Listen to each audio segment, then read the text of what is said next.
Bonjour les pivots. Aujourd'hui, nous allons parler des Indiana Pacers pour la saison 2013-2014. Les Pacers sont pour moi les favoris à leur propre succession dans la division centrale. Finaliste de conférence l'an passé et poussant le 8 dans ses ultimes retranchements, Indiana a réussi à conserver ses meilleurs éléments et même à renforcer considérablement son banc.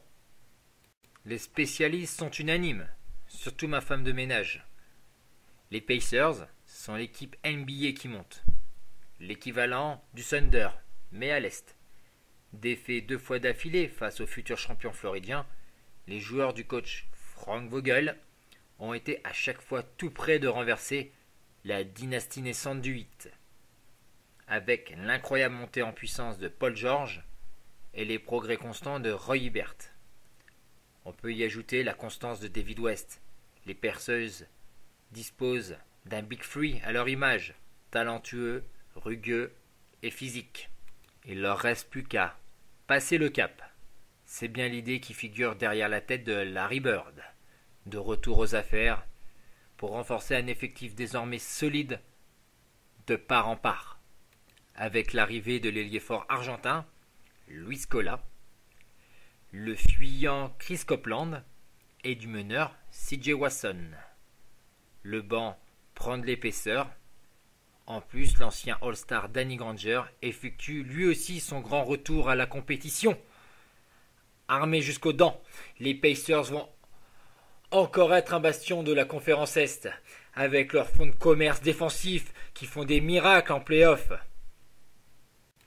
Le joueur à suivre à Indianapolis sera Roy Hibbert, moins spectaculaire que son coéquipier Paul George, qui nous gratifie fréquemment d'envolées démentielles. Hibbert est pourtant bien la clé de voûte du succès des Pacers. Le pivot formé à l'école de Georgetown, après Ewing, Mutombo et Morning s'il vous plaît, dispose effectivement du destin de la franchise d'Indianapolis entre ses énormes paluches. En progression constante depuis son arrivée dans la ligue, le grand a connu une stagnation, tout de moins statistique. L'an passé, 12 points, 8 rebonds et 3 comptes.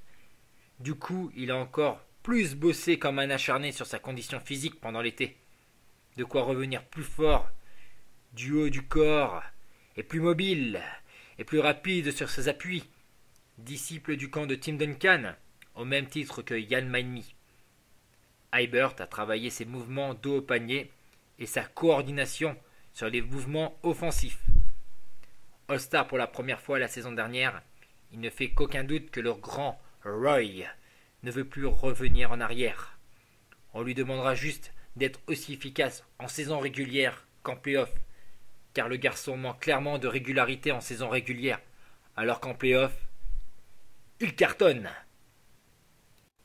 Passons maintenant aux 5 majeurs des Indiana Pacers, avec à la main George Hill, en arrière Lance Stephenson, en ailier shooter Paul George, en ailier fort David West et en pivot Roy Hibbert.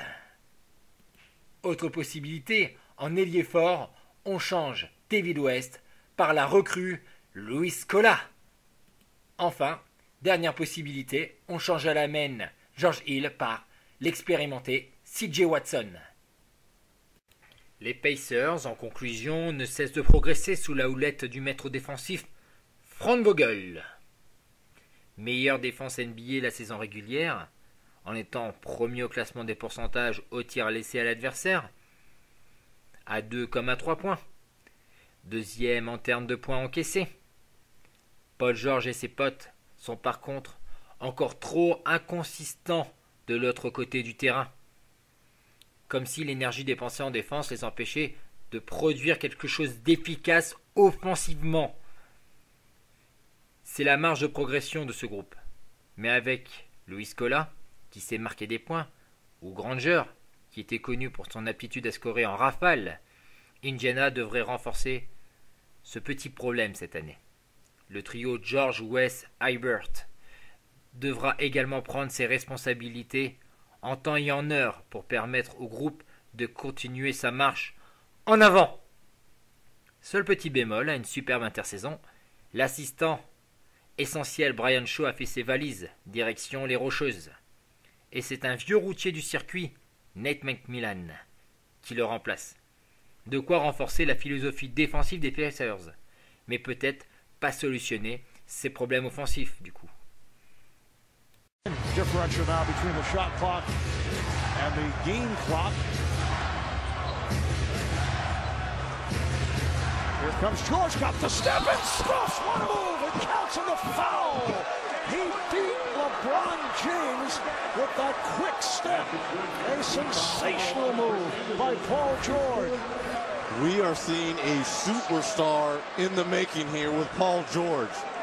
Gets the step on LeBron James. The Birdman is just a little bit late, rotating over, and click, click.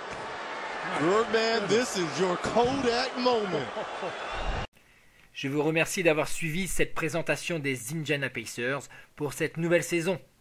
Le prochain reportage sera consacré aux Memphis Grizzlies. Au revoir les pivots.